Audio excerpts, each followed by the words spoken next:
How to verticut your lawn grass.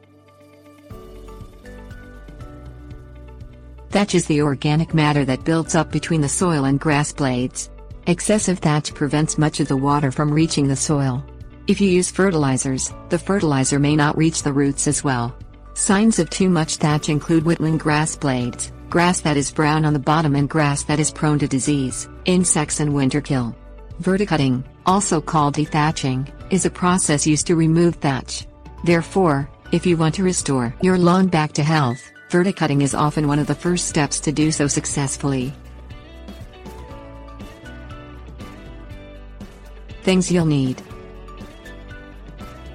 Verticutter. Examine your lawn for excessive and harmful thatch buildup.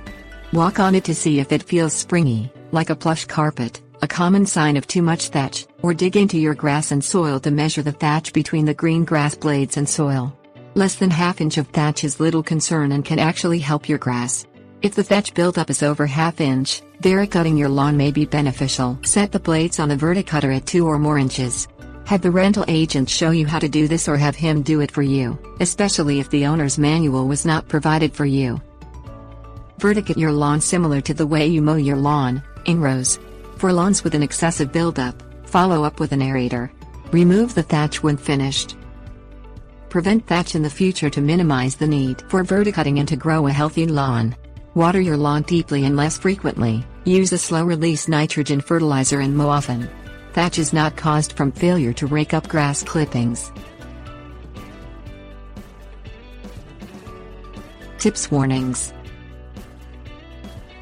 Ask your local turf specialist or county extension office to learn the best time of year and type of blades and settings for your lawn variety in your climate and elevation.